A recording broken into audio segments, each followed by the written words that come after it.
Are you interested in fighting back against the war on woke and gaining insight on how to move forward in the struggle for racial justice? That's exactly what we'll cover this year at the 5th Annual Critical Race Theory Summer School, hosted by the African American Policy Forum. From July 29th to August 2nd, summer school instructors, artists, and facilitators will give you the tools and knowledge to combat the coordinated effort to undermine our democracy, public education, and the gains of the civil rights movement. This year we'll gather virtually as well as in person in Nashville, Tennessee.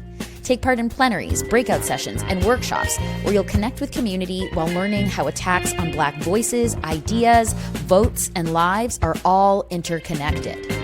Whether you're a parent, educator, student, or concerned community member, there's something powerful for you to take away from Critical Race Theory Summer School. Space is limited, so register today at aapf.org. Paid for by African American Policy Forum. What does going all out at Six Flags sound like? Well, and at Six Flags, permission to go all out comes with admission. Scream through our record-breaking coasters.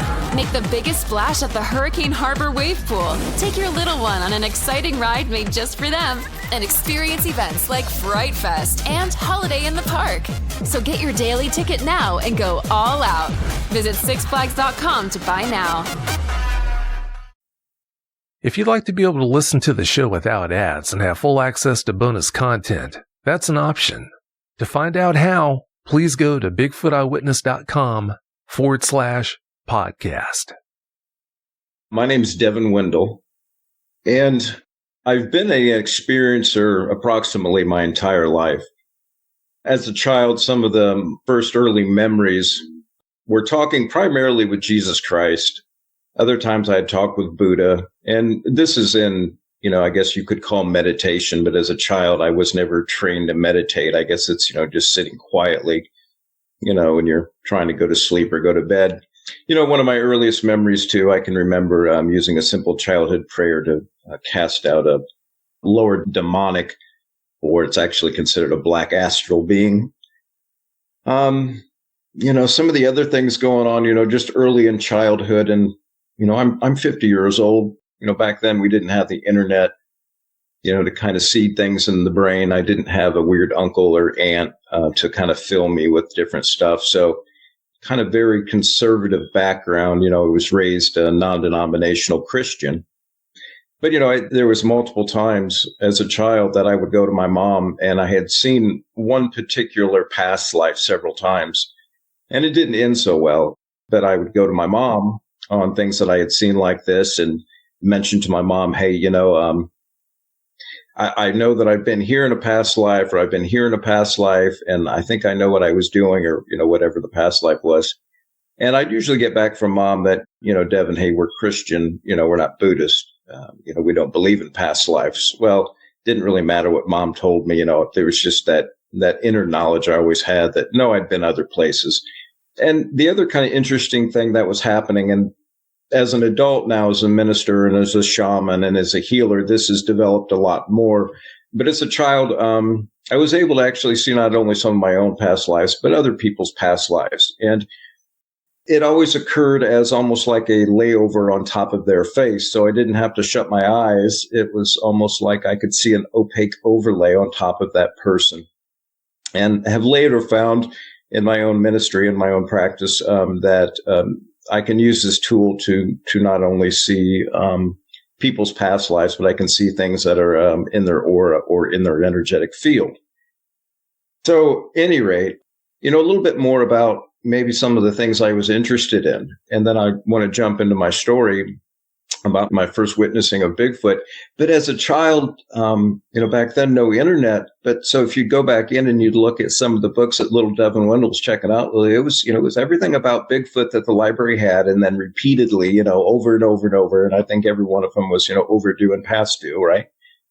And so it would have been anything on Bigfoot, anything on UFOs, anything on the supernatural, of course, Nessie the Loch Monster, those things I just adored and I loved to read. There were some other interesting books, but those were a lot of the ones that I really liked.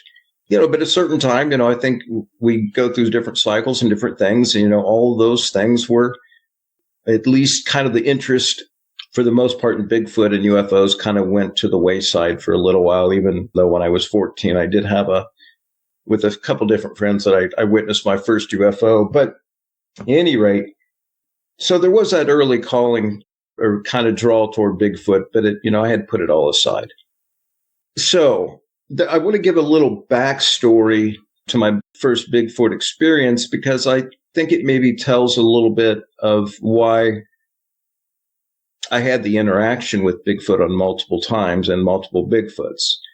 And I've told this story before, and when I tell it again, I guess my point of the story is I didn't go looking for Bigfoot, guys. Bigfoot found me. But in 2017, best I can describe, and a lot of Christians out there will know what I mean by, I had picked up my cross. I decided that, wasn't no longer going to serve myself, was going to try to serve something greater. And I had been on different spiritual journeys. I guess, the Hindus will call it Brahman, the Buddhists will call it Samadhi. Some people refer to it as Nirvana. Well, I was reaching some of these states. I didn't have the background to understand that what I was reaching was an actual place. I was just calling it agape. At any rate, I had kind of fallen out of that place, I guess you could call agape, or that spiritual place of the Most High, and just wanted to get kind of back in touch with everything. And had gone through a little bit of a skiing accident. So I was laid up for 6 months in bed and happened to run across a guy who was talking about a bunch of interesting experiences that he'd have, some near-death experiences. But at any rate, it's an interesting place, and this is where I had the experience. So it was the Isetti Ranch out in Trout Lake, Washington. That's James Gill and his little 80-acre ranch out there. But at any rate, once I was able to actually walk, once they actually allowed me to walk again after my skiing accident and the broken hip, there was just something that was drawing me there. Now, I had heard that you go to these places, these vortexes, which, Isetti supposedly sits on. And what I had heard is that you just went there with your intent, and your intent was magnified. So, if you went there with anger, or fear, your anger and your fear would get magnified. Or, for example, what I went there for is I went there to sort of try to magnify and get back on that spiritual path.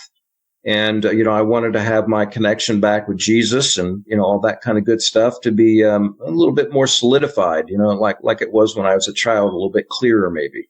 And so that was really my intent in going out there. That was the intent I set. Now, did I know that they report a lot of Bigfoot out there? Yeah, I knew that. I knew that there was a lot of UFO activity out there. I'd seen craft before, so it wouldn't have been my first, but I did have an interesting sighting out there, that's for sure. But the intent wasn't to go searching for Bigfoot. So, let's go ahead and fast forward. I buy the plane ticket. I'm going out there for a 3-day event that they're holding out there. And, I happened to stayed in one of their little yurts. And so at the time, and I think they still have them, I believe they had 3 or 4 yurts. So, it's just a real simple setup. There was no electricity in them. It was, there's a fireplace because, you're out in Washington, and this was the late fall. So it did get did get cold, and I had to start up the fireplace, every night I was there. But, the first night, right from the get-go, well, let me tell you what happened. So I had returned back to the yurt. Now, I had started the fire in the yurt probably 2 hours before. So when I got back in there, that little sucker was blazing hot. I mean, it was probably all of 110 degrees. I even had to crack a window for a minute, let some of the heat out. And then, got nice and comfy, on my bed, and was just getting to the point, with all the different things and, the flight out there and all the activities of the day, right? Just trying to wind everything down and, go to sleep. And then here it comes. It's this tap. And the best I can describe it, it sounds like it's coming from the top of the yurt, but, I can't really quite tell for sure, but every time that I would get to the point of going, okay, here we go, sleepy time, right, here come the dreams, right, I'm going to go to sleep, and here come the tapping again, tap, tap, tap, tap, tap, tap, and again, here we go again, I'm getting ready to go to sleep, and here we go again, tap, tap, tap, tap, and I'll be honest, there was at some point where I was hearing the tapping every time I was about ready to fall asleep. And I'll be honest, there seemed to be more to the tapping. And the only thing I can tell you there is that, to me, there seemed to be a consciousness at the end of that tapping, right? There just seemed to be like, okay, no. But I was still trying to dismiss the tapping. I'll be honest. There was one side of me that thought, no, there's something higher consciousness to this. And there was another part of me that, was just trying to explain away the tapping. So, the scientific mind, right, I was trying to think, oh, well, it's the wood expanding, right? But then the other part of my mind was like, this wood's been expanding for 2 hours, right? And, it doesn't really make any sense that the wood expands or starts creaking, every time I just about get to sleep. So, well, I think it goes on for about 45 minutes, maybe an hour. So about every 5-10 minutes that I'd just about get to sleep, I'd hear the tapping again, and it would wake me up, and I'd go back to sleep and tapping would come back. And so, I don't know, it's that evening, and it's probably about 2 a.m. And, Mother Nature was calling. Are you interested in fighting back against the war on woke and gaining insight on how to move forward in the struggle for racial justice? That's exactly what we'll cover this year at the 5th Annual Critical Race Theory Summer School, hosted by the African American Policy Forum. From July 29th to August 2nd, summer school instructors, artists, and facilitators will give you the tools and knowledge to combat the coordinated effort to undermine our democracy, public education, and the gains of the civil rights movement. This year we'll gather virtually as well as in person in Nashville, Tennessee. Take part in plenaries, breakout sessions, and workshops where you'll connect with community while learning how attacks on Black voices, ideas, votes, and lives are all interconnected. Whether you're a parent, educator, student, or concerned community member, there's something powerful for you to take away from Critical Race Theory Summer School. Space is limited, so register today at aapf.org. Paid for by African American Policy Forum. Weekend plans? I'm going to Vegas, baby. You should come. I'm grounded. You're 32. Oh, grounded like I can't fly. Well, I'm a real ID, so I can board any domestic flight. If you're flying in the U.S. or visiting a military base starting May 7th, 2025, you'll need a Kentucky Real ID driver's license or an ID that's Real ID compliant. Make a plan to get yours now. Go to realidky.com. I gotta get out of here.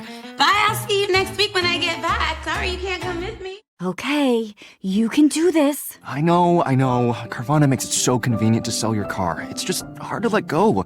My car and I have been through so much together. But look, you already have a great offer from Carvana. That was fast. Well, I know my license plate and VIN by heart, and those questions were easy. You're almost there. Now to just accept the offer and schedule a pickup or drop-off. How'd you do it? How are you so strong in letting go of your car? Well, I already made up my mind, and Carvana's so easy. Yeah, true.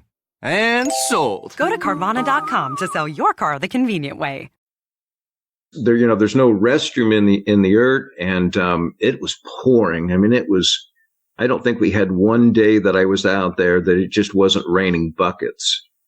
And I'll be honest, if anybody's ever been to the Isetti Ranch and been over to the yurts or stayed in the yurts, right next to the apple orchard, you'll know what I mean. The bathroom's a little ways away, and it was pouring. And so I'll be honest, guys, I wasn't about ready to run to the bathroom.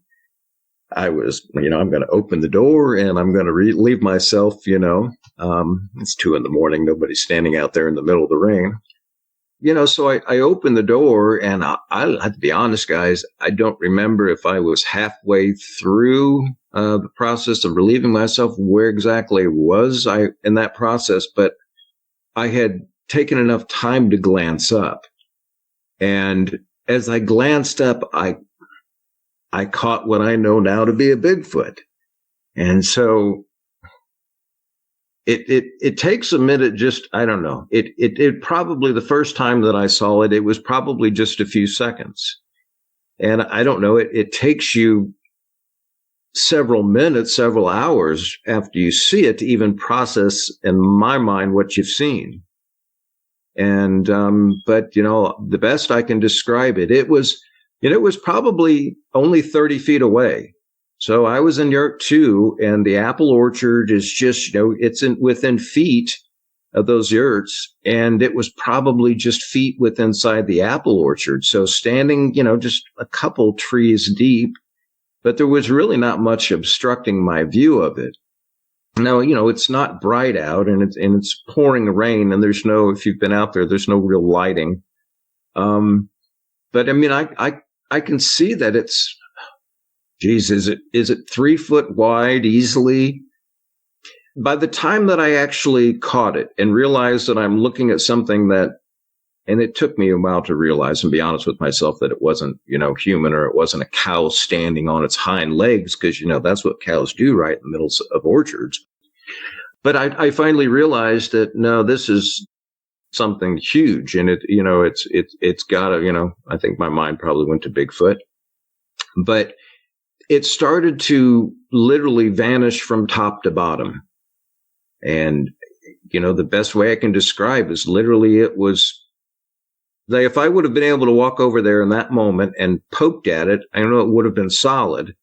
But as soon as my eyes caught it, it was almost like it began to dissolve from top to bottom. So it began with like the head basically becoming less solid, and to where the point where the torso, the chest, and then, down past the legs it just vanished. It was gone. It was standing, I've heard different descriptions, and I've seen, I've seen different beings, now, and different, I've seen Dogman now, and this wasn't Dogman. This thing stood erect. It was extremely broad-shouldered, big arms, huge chest. It just, I don't know if anybody's ever heard the phrase like 3 feet thick. Oh yeah. Well, this thing was easily probably 3 feet thick. I mean, it was massive. The only other thing I think is, I don't know. I've seen a lot of things in my life, so maybe that's why I wasn't startled or really taken back. But, I wasn't scared.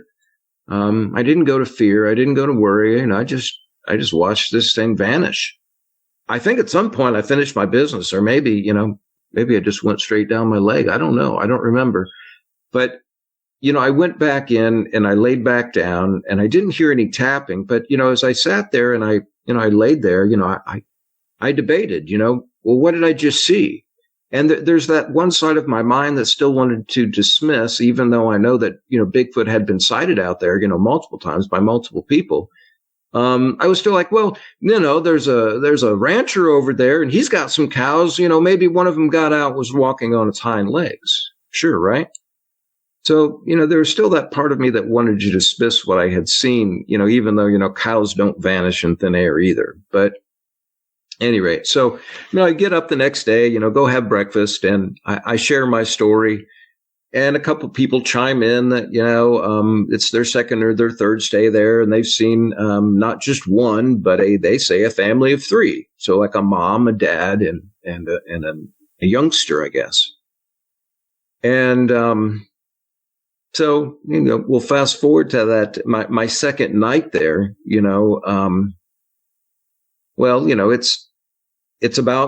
similar to the first night, to be honest with you, almost a picture cutout, except that, there's a little bit more nuanced details on the second night. And so the second night, I had fired up the fireplace a couple hours before I intended to go lay down. And, so, I got back in there, and it was about 110 degrees. I mean, the same as the first night. It was extremely hot. So, I cracked a window. I let some of the heat out, and got to the point where it was comfortable, and, laid there and started going to sleep.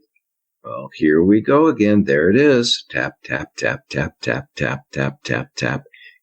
And I thought, you got to be kidding me. You got to be kidding me. The wood decides to, again, expand every time I start to go to sleep, but that's what it's doing again. And I don't know, it probably goes on similar to the first night, probably about 45 minutes, maybe an hour. So every 5-10 minutes that, I'd start to drift off, I'd hear that tapping again. And so, this night was very similar too. Nature was calling. And, this time though, I thought, no, I'm going to do things a little different this time, even though it was still raining outside. And so, pouring outside. So I knew that I wasn't going to head over to the bathrooms. I knew that I was going to do the same thing I did just the night prior, just open the door and relieve myself. But this time I thought, no, before I even put my hand on the door to open it, I'm going to send out a thought, right? So I'm going to send out my own, message. And the message that I sent was, I don't know, kind of went like this. If there's anything out there, don't be alarmed. I'm getting ready to open the door. I've got to relieve myself. But if you would, right, this time, if you're out there, like, I'd like to see a little bit more of you. Thank you very much, right? And open the door. Oh, well, I'll be a monkey's uncle if there isn't 3 of them. And this time it's, well, can I say they were male or female? No, not absolutely. But there was one that if you look at the human structure and the female structure, well, there was one that was built more male-ish. There was one that was just slightly smaller than that was built more, you could say, female-ish sort of build. And there was a little one. And they were walking together. They weren't side by side. It was almost like sort of, there was not follow the leader, but, there was the larger, what I would assume to be male father in the front, and then the female, and then the little one, bringing up the rear. And well, just now, this time when I caught them, I could see them walking for just a second, sort of like in their, like almost like their stride was together. And there we go. They all start to vanish again. And it was like they were vanishing in unison. So it wasn't like the first one like phased out or vanished first, or the second one, right? It was like they all started to phase out top to bottom, almost uniformly, right? They all kind of, went wherever they went on their own. Now, this, it gets even better. So, I'm sitting there now going, still in the doorway, and I'm not even sure I've zipped up my pants yet. And I'm sitting there, I can't believe this. I can't believe this. This is amazing. There's 3 cows now walking on their hind end, right, in the middle of the orchard. Now it's a little bit harder to deny at that point what I had seen. But I mean, there was still that little bit of like, no, like, how can this be possible in my mind? I think somewhere. And so, they had vanished. I stood there for just a minute, I think just kind of in awe, and also kind of, I think, maybe hoping that maybe they'd walk back in from wherever they walked out to.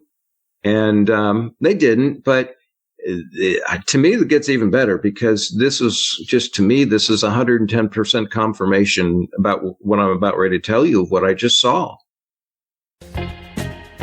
Are you interested in fighting back against the war on woke and gaining insight on how to move forward in the struggle for racial justice? That's exactly what we'll cover this year at the 5th Annual Critical Race Theory Summer School, hosted by the African American Policy Forum. From July 29th to August 2nd, summer school instructors, artists, and facilitators will give you the tools and knowledge to combat the coordinated effort to undermine our democracy, public education, and the gains of the civil rights movement. This year we'll gather virtually as well as in person in Nashville, Tennessee. Take part in plenaries, breakout sessions, and workshops where you'll connect with community while learning how attacks on Black voices, ideas, votes, and lives are all interconnected. Whether you're a parent, educator, student, or concerned community member, there's something powerful for you to take away from Critical Race Theory Summer School. Space is limited, so register today at aapf.org. Paid for by African American Policy Forum. Okay, you can do this. I know. Carvana makes it so convenient to sell your car. It's just hard to let go. My car and I have been through so much together. But look, you already have a great offer from Carvana. That was fast. Well, I know my license plate and VIN by heart, and those questions were easy. You're almost there. Now to just accept the offer and schedule a pickup or drop-off. How'd you do it? How are you so strong in letting go of your car? Well, I already made up my mind, and Carvana's so easy. Yeah, true. And sold. Go to Carvana.com to sell your car the convenient way. There was a time when summer surprised us, when galleries opened minds, adventures opened hearts, and we all remained open to whatever the day might offer. It was a time to enjoy. It was summer, this summer, at Biltmore. Plan your visit or overnight stay so you can enjoy the marvelous works of Chihuly and savor the season. Reserve now at Biltmore.com. And so I go back in and I lay my head down, on my pillow, and I'm just, my mind's racing. But it's still that just 0.1% that in my mind is like, no, impossible, can't be. And so there was that little bit of 0.1% that had a little bit of doubt. And that 0.1% said, well, was it a deer? And then the 99.9% said, or Bigfoot. Now, right as in my mind, right, as I'm having this thought in my mind, it didn't respond to deer. But as soon as I say the word Bigfoot on the top of my ear, it goes bang, bang, bang, bang. I mean, like someone with two big fists is pounding on the top of this yurt. I've had several people ask, well, Devin, you must have been scared to death. And I said, absolutely not. No, I wasn't. Actually, to me, when I sent that thought out, to me, I believe it's the younger one who's kind of, I don't know, I guess maybe initiating all of this. But all of a sudden, yeah, there's a banging on top of the earth, 3 loud bangs. As soon as in my mind I get to, or the phrase, or is it a Bigfoot? Well, to me, that's, it was a Bigfoot. I mean, there we go. Bigfoot's telling you, no, it's me. And I'm not scared at all. The feeling, the psychic connection with that was just, I don't know. If anybody of you have ever tapped into, higher consciousness like Buddha or Jesus or Mahavatar Babaji or any of these ascended masters, right? If you've ever tapped into their energy and you just oh my God, Devin, yeah, they're just pure love, joy, and bliss, man. Yeah. Well, that's, yeah. So I don't see Bigfoot anymore so much as this just furry ape creature. It's a highly evolved, multi-dimensional, almost maybe little furry Yogi Master, right? I mean, scary. No, that wasn't my experience whatsoever. But any rate, some of you, maybe this third day may not make a whole lot of sense. Now, to me, it makes complete sense, what I got to witness the next morning. So, after I got done with breakfast and had told a few people that were staying there, my story of the night before and, seeing the 3 in the orchard, and then getting that response back to my thought with the banging on top of the yurt. I shared that story with everybody, and I don't know, something kind of led me to go sit out in the apple orchard. And, the apples were, there were some nice fresh ones on the tree. So I think I'd ate 3 or 4 apples that morning. And it was the most interesting thing to me because all of a sudden, I don't even know where they came from. Because if you've, the apple orchard at the City Ranch, at least back in 2017, it wasn't that big. I mean, it's a handful of trees. It's a 1/4 acre maybe, if it's that big.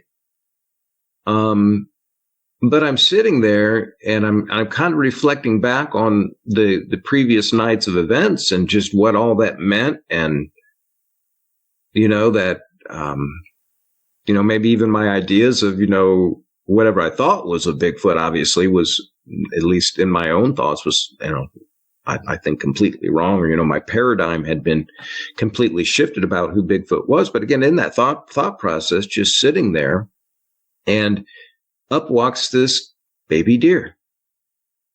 And I noticed that right behind the baby deer is a mother and a buck.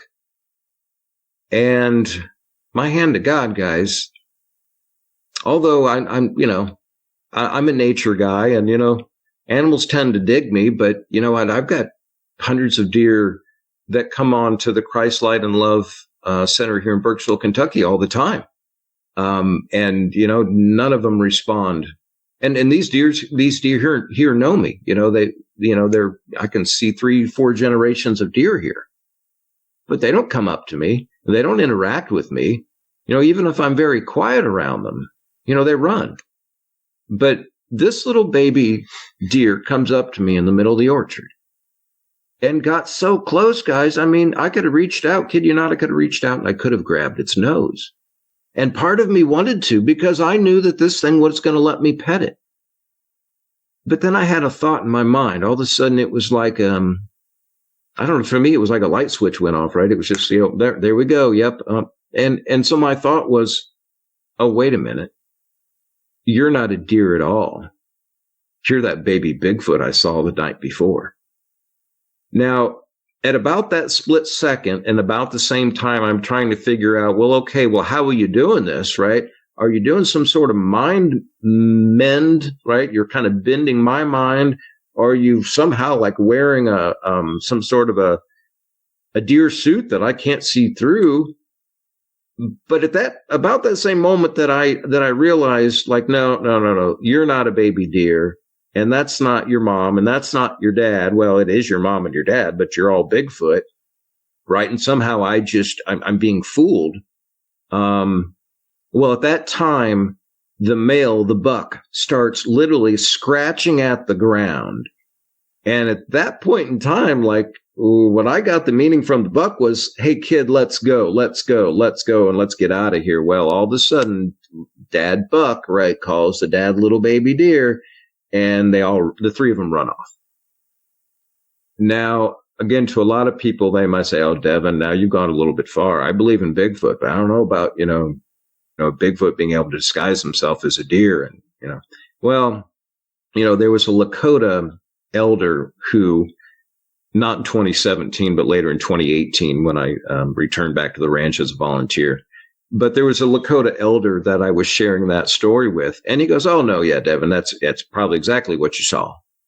And I said, well, what do you mean that's probably exactly what I saw? I mean, I've said, other people, don't seem to believe that's, possibly what I witnessed, but you seem to think it's 110% possible. And he said, no, in our folklore, I guess, on Bigfoot, Bigfoot's so, I guess, maybe advanced in what they can do that, he said they can disguise themselves as, darn near anything. He said, you could be hiking up the, a ridge, with your buddies with a gun, thinking you're going to go hunt Bigfoot, and a guy passes you wearing, camos and a gun and tells you, oh, Bigfoot's just up, another 2 clicks up the road.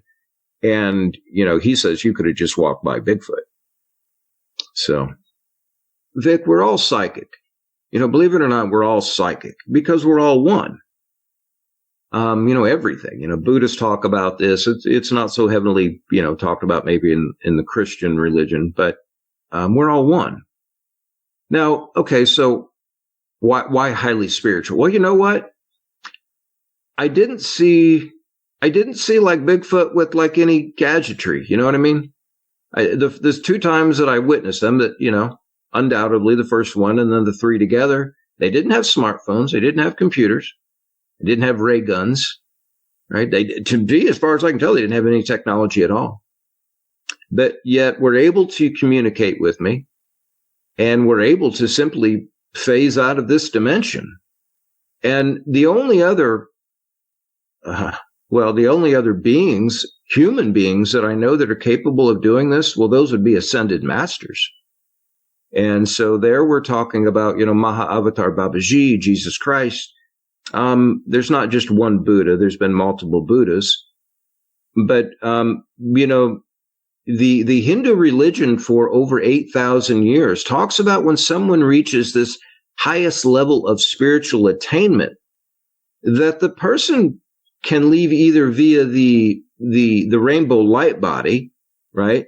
And that's a completely another story. If anybody wants to Google rainbow light body, there's some actual documentation of somebody doing that sort of, in pictures and everything not in our lifetime, but very recently, right? So there's another way in which, right, if everybody remembers, right, Christ is crucified on the cross, later, right, is, right, brought back in 3 days, right, and shows himself to everybody. But what does he do there at the end, though, right? Well, he, goes off in like a pillar of heaven and ascends into the clouds. Okay, well, so this capability is only obtained by the highest of, it's like the 1/10 of the 1/10 of the 1/10%. It's not for everybody. It is, in my humble opinion, it's the highest level of spiritual attainment. It's what Christ really, was trying to teach us, I believe, and where he was trying to, not teaching you to reach a heaven after you die, but a heaven on earth. There was a time when summer surprised us, when galleries opened minds, adventures opened hearts, and we all remained open to whatever the day might offer. It was a time to enjoy. It was summer, this summer, at Biltmore.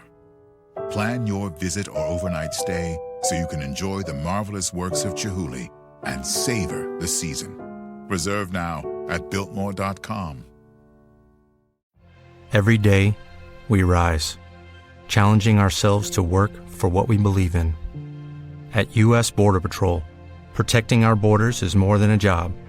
It's a calling. Agents answer the call, working together to keep our country and communities safe. If you're ready for a new mission, join U.S. Border Patrol and go beyond. Learn more at cbp.gov/careers. Don't be fooled by all the DIY security companies. My name is Shooter Stein, president of NCA Alarms. Stop by our website to build an alarm system and receive a quote instantly. You will be surprised on how much our security system cost is similar. NCA has professional technicians installing your system at no cost. If you need your system fixed, you don't have to wait for a part to be mailed. NCA comes to you. Landline monitoring is $9.95 a month, and wireless monitoring is $19.95 a month. Call us at 615-777-7622 or visit our website at nca.cc. License number 645. Well, if for 8,000 years, though, that, I'm not trying to pull from Christ or the Christian faith, but for 8,000 years prior to that, it was taught that when you reach this highest level of spiritual attainment, that you can simply walk out of this dimension. Now, not only can you walk out of this dimension, but you can return. Now, depending on, I think maybe your level of achievement, you can either return and reincarnate at any time you want, but more powerfully that you can come back at any age and any time. So you don't have to be born again. You could, if you liked your 21-year-old body and maybe you left when you were 80, well, you just come back as a 21-year-old and you phase back into this dimension, and then you can phase back out. So I don't know, Vic, I think that's why I lean towards more that they are a highly spiritually advanced being. And, you can also, I think there is, now I've not gone too far down this road, but I do know there's kind of something in the Native American folklore that maybe at one point in time we actually kind of commingled more or less with them, or maybe we were more aware of each other, but that man went the way of what we call the fallen world, and that would be basically kind of giving all of our power and authority away to devices and tools and technology. And, that's fine. I think there's a balance that everybody should find in their own life. But, their story going that, man went that way, more of the fall of the fallen world, and that the Bigfoot went the other way and went more towards a spiritual ascension and a spiritual enlightenment as this, we'll call them race of beings, or, however you want to refer to them. But again, I didn't see any, they didn't have any technology with them. Didn't have any devices that I could see. I wonder how the heck they just phased on out of there. My guessing is, they've mastered that, like even some humans throughout time have been able to do. You wouldn't be the first person to postulate that that's how they can do things like that, vanish whenever they want to, and do so many of the things that so many credible eyewitnesses report seeing them do. So, yeah, maybe there is something to that. I guess we just don't know now, but maybe in the future we will know for sure. Well, as I've had my own experience, right, Vic, and then so, listening to the few of your guests in your shows and a few other shows, a lot of times you'll hear like just sign of almost they came out of sort of nowhere, and then they sort of went, where'd they go? Well, that would explain a lot of it. And I think if we look at, people always looking and, hey, I'm not the expert here, and I don't spend, all of my time, focusing on this. And I'm not, I'm definitely, I don't know, a little bit more than a novice, but, people want to always, the physical things, like where's their nest or what do they eat, right? Or this, that, or the other. Or, worried about their tolerance to the cold or their heat. And I just keep going back to, well, I just seen them, I've seen them vanish, right? So I'm not sure where they go, but what do I got to be worried about whether I'm hot or cold? I guess if it's too cold in this dimension, I'll just go to another one. Or maybe I'll transport myself, like the yogis talk about doing. Maybe they just go down to Florida when it gets too cold here, right? They go down, they visit the swamps. I'm not sure why people spend so much time looking for these physical things. I mean, I appreciate that they spend the time. I really do. But I think that maybe we're missing something, or that the general Bigfoot community is missing something. And that is, if these things are interdimensional and they're able to just phase out of here, then, well, I'm not sure you're ever going to find Bigfoot scat. I'm not sure you're ever going to find a Bigfoot den. I also believe that, I didn't go looking for Bigfoot. Bigfoot found me. Now, I've spoke with another podcaster, I don't know, it's been about a year ago. I was telling him the story, and I haven't looked into this, but when I was explaining to him that I felt it was something about my spiritual alignment and, something to where maybe they could interact with me at that point. I don't know. But he chimed in that he said that the Buddhist monks or something speak to the Yeti that, is out there in the Himalayas.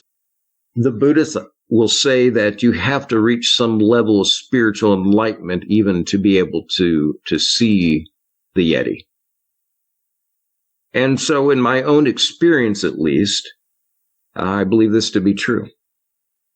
Maybe rather than going aimlessly into the woods, maybe go to a deep space of meditation, say a prayer, send a message out to, I don't know, I still think maybe saying a benevolent Bigfoot, although I don't think there's any evil ones or malevolent ones, but that's my opinion. But, maybe, going into prayer and meditation before you go out in the woods and do your search and say, I'd like to have an interaction with the benevolent, Bigfoot. Thank you and amen. That might be a little bit more effective way of finding and researching these things. What you said about spiritual enlightenment, that just might be spot on. If you think about it, how can you obtain more spiritual enlightenment than having a near-death experience? And if you think about it, a lot of people who see Sasquatch and have dogman sightings, a lot of those people have experienced NDEs. So maybe there is some kind of connection. You just might be right about that. And I think there's something to the times that I've witnessed different things. I kind of almost try to stay in a meditative state, but there's something to say that, the times that I've seen things and witnessed things, I'm not distracted by, the fallen world. I don't walk around with a cell phone either, so I try to stay connected as much as I can with the nature around me. And I think just doing that alone is going to allow somebody, a lot more opportunity to have that experience.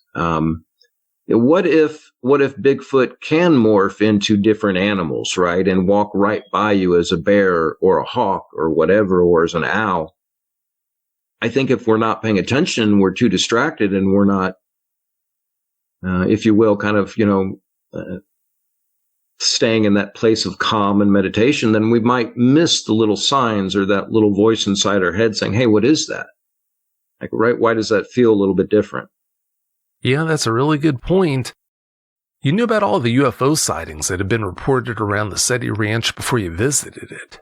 Do you think there's a connection between the Sasquatch in that area and the UFOs that have been seen there? Vic, I love where you're going because, brother, that was my next thought. So, I speculate, right? My own experiences with these beings, right? In different, Bigfoot, Dogman down here at the pond on the property. These places, there's a lot of activity. Now, what I consider them is to be, some people will say there's ley lines of the earth. Other people will say there's no such thing as ley lines. Well, you can find old ley line maps of the earth. The best I can describe these ley lines is they are, if you will, the veins of Mother Earth, the major arteries. And where they intersect, the major arteries are these ley lines, these power centers, is where these vortexes are. Some, I even think that there's some vortex you could say like a scale of 1 to 10, right? 1 being the least powerful and 10 being like just off the scale. Yeah, there's something going on. Skywalker Ranch. I worked as a shaman, minister, healer, and was ghost busting. That's literally what I was hired for out at a sacred hot springs in Buena Vista, Colorado. And the amount of activity and different things out there was just off the charts. And when I say off the charts, definitely far more than I experienced, in your average kind of lower vibrational city. But yeah, there's something to it. Exactly. I've heard it said, the veil's thinner in these spots. So it's maybe easier to see these things. I don't know about that. There's something maybe about the energy source or, maybe it's easier for, if we're going to go with that speculation that possibly they can, right, phase in and out. Maybe it's easier to do in these places. Everyone has different reasons for needing a security system. Keeping the bad guys out of our homes and businesses, fire protection, carbon monoxide protection, medical penance and alerts, or insurance might require it. I'm Shooter Stein, president of NCA, National Certified Alarms. Our landline monitoring starts at only $9.95 a month, and our wireless monitoring is only $19.95 a month. NCA can convert your existing security system or install a new one for you. Visit us at nca.cc or call 615-777-7NCA. License number 645. Introducing Zaxby's new chicken finger tacos. One with pico and creamy chipotle ranch, and the other with bacon and avocado ranch. Chicken expert since 1990. Taco expert since now. Woo, saucy! Zaxby's. This episode is brought to you by Allianz Travel Insurance. When you're far from home, anything can happen. That's why more than 70 million American travelers trust Allianz Travel Insurance to protect their adventures.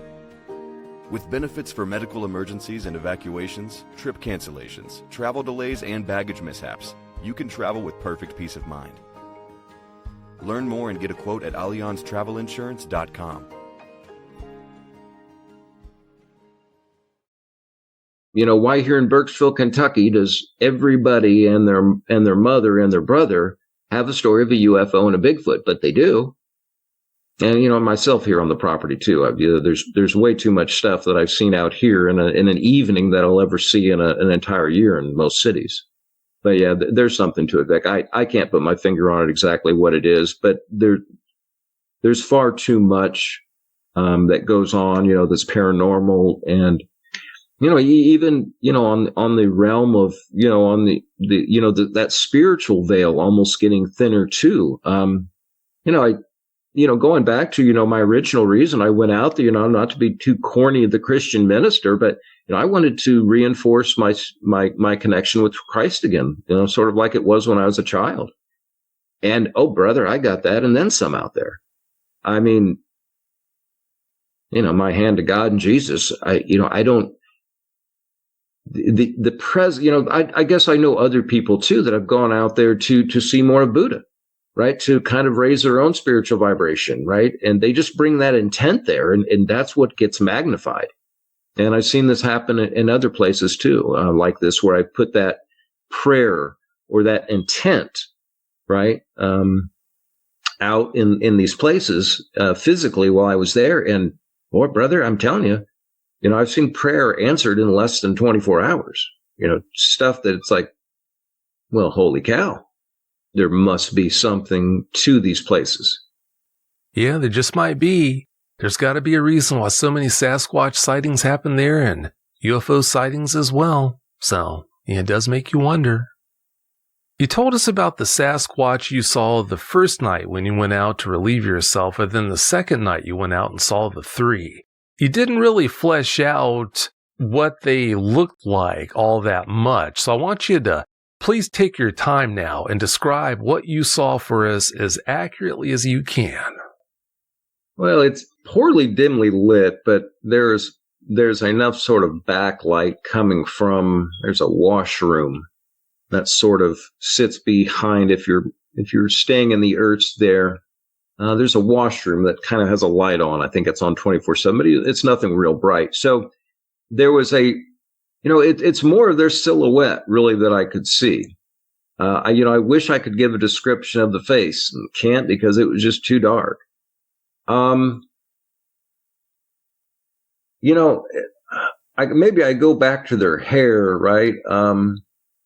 I don't know. I would say that, or hair or fur.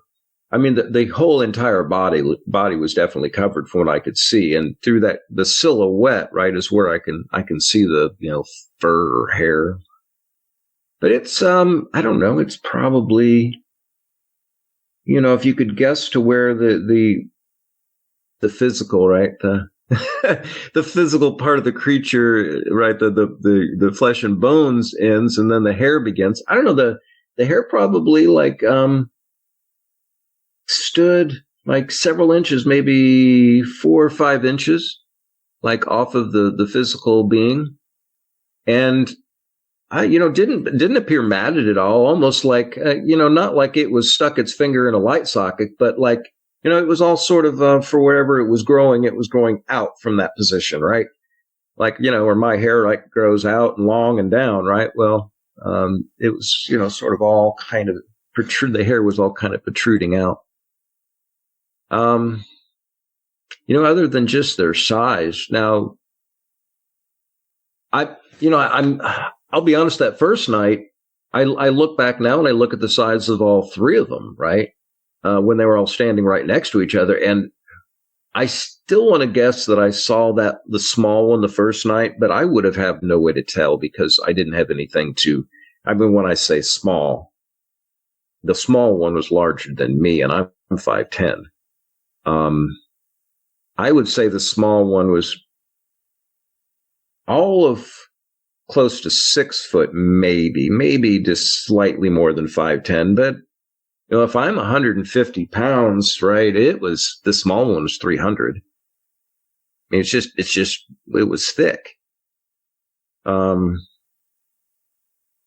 don't know, Mom, again, I can't say that I could see the silhouette of the breast, but it just, the shoulders, right, on the second one were just not nearly as broad as the first one.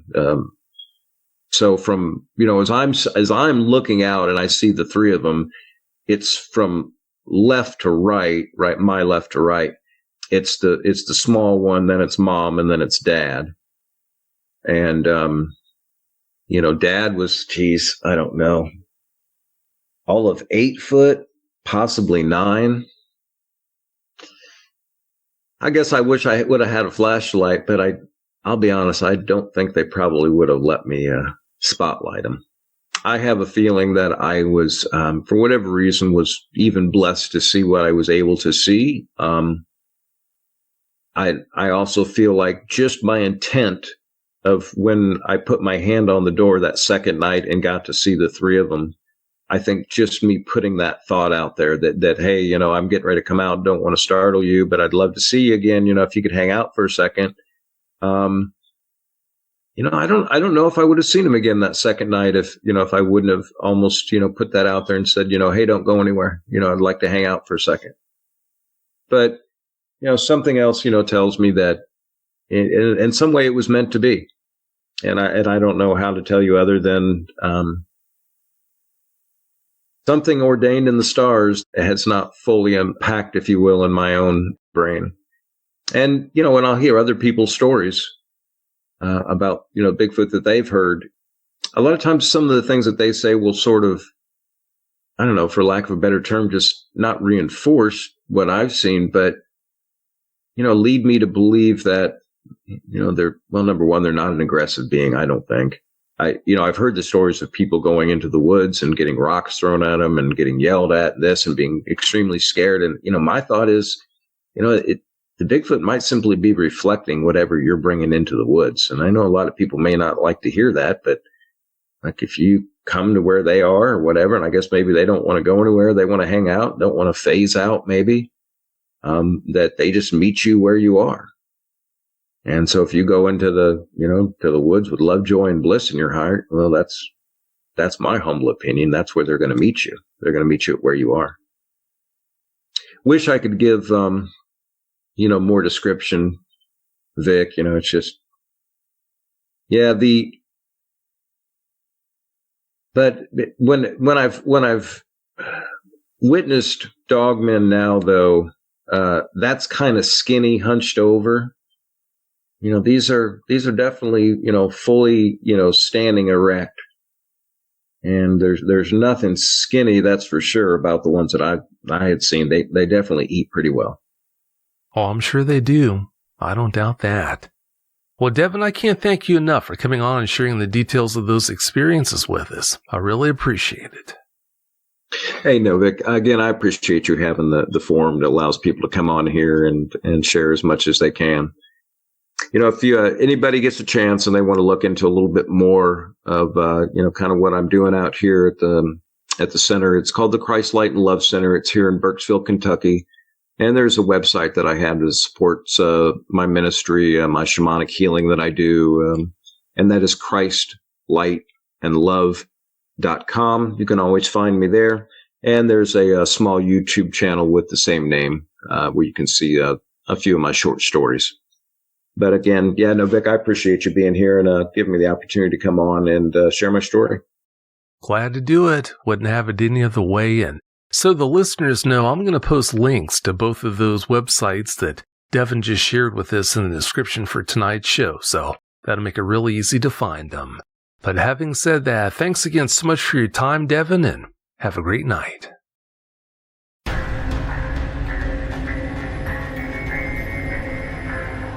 That's it for another episode of Bigfoot Eyewitness Radio with Vic Cundiff.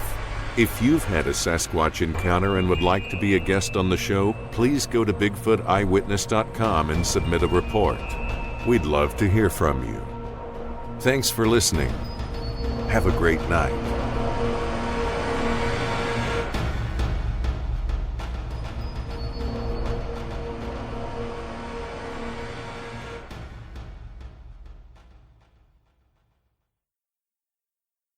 This episode is brought to you by Allianz Travel Insurance. Are you planning 2 or more trips in the next 365 days? An all-trips annual travel insurance plan can protect all your adventures for less. Get a quote at AllianzTravelInsurance.com. This episode is brought to you by Allianz Travel Insurance. When you're far from home, anything can happen. That's why more than 70 million American travelers trust Allianz Travel Insurance to protect their adventures. With benefits for medical emergencies and evacuations, trip cancellations, travel delays, and baggage mishaps, you can travel with perfect peace of mind. Learn more and get a quote at AllianzTravelInsurance.com.